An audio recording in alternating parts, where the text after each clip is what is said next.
বাবারা কোনো কাজ কামের কোনো সংবাদ পেলেন? ঘর চাল নাই, ডাল নাই, টাকা পয়সা হাতে নাই, কি করি রে বাবা?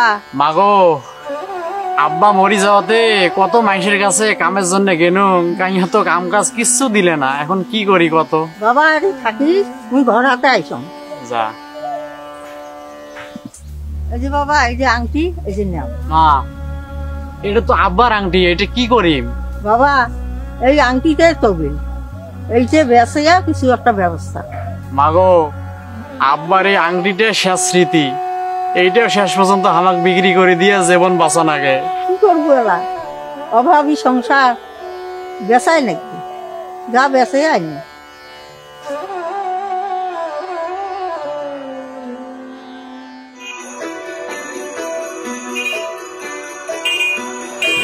চাচা, আসসালামু আলাইকুম। ওয়ালাইকুম আসসালাম। আরে কি অবস্থা, কাজকর্ম কি হলো? না চাচা, কাজ কামের কোনো ব্যবস্থা হয় নাই। মা ওই আংটিটা পাঠিয়ে দিলে, আব্বার এটা হীরের আংটি, এইটা তোমরা দেখো কয় টাকা হয়, নিয়ে মুখ দাও। চাচা, আব্বার এটা হীরের আংটি। এটা তো নকল হীরের আংটি। ভাসতে করলে তো ভাসতে মন খারাপ করবে, মনে করবে তো চাচা মোর সাথে চালাকি করবে। চাচা। আরিফ, হ্যাঁ, বর্তমান তো হীরের দাম খুব কম, একদম পানির দরে। তা হীরের দাম যখন বাড়বে না, হ্যাঁ, তখন আংটিটা নিয়ে আসিস, তখন বিক্রি করে দিব। তা তুই একটা কাজ কর। কি কাজ? তুই মোর দোকানও 6 মাস কাজ শেখ, আর কিছু টাকা পয়সা তোকে দেই। তুই এই টাকা পয়সা নিয়ে কিছু বাজার সদাই করি, বাড়ি যা। চল, আর আংটিটা সুন্দর করে নিয়ে যা বাড়ি। তাহলে আমার কালকে থেকেই দোকান কামত আসে। কাল সকাল সকাল আসিস। আসসালামু আলাইকুম। ওয়ালাইকুম আসসালাম।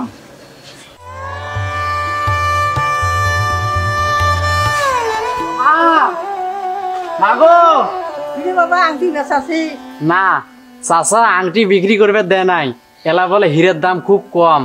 চাচার দোকানত মোক কাম শিখবার জন্য 6 মাস যাবার কইছে, আর কিছু টাকা দিছে, এই যে বাজার করে নিয়ে আসনো। এগুলো নিয়ে তাড়াতাড়ি এখানে আন দেখ, মোক খুব ভোগ লাগছে, আমি গাঁও দিয়ে আইসো।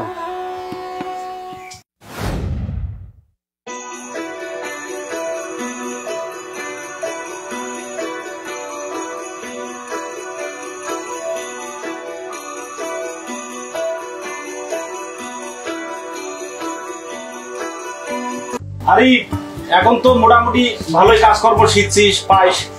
আর তুই যে আংটিটা আনছিলু দোকান, এখন তো মোটামুটি হীরের দাম বাড়ছে। হীরের দাম বাড়ছে, তুই আংটিটা নিয়ে আয়, বেচে দেই, দেখি কত হয়। আচ্ছা ঠিক আছে চাচা, তাহলে মই যে আংটিটা নিয়ে আইসো।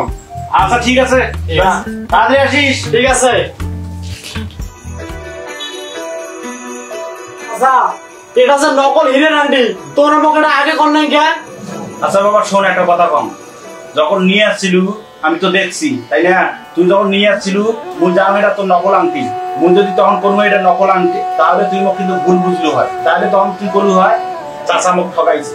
আরে শোন, যে জিনিসটা নিয়ে যার ধারণা নাই, ওই জিনিস নিয়ে তার সাথে কথা না বলাই ভালো।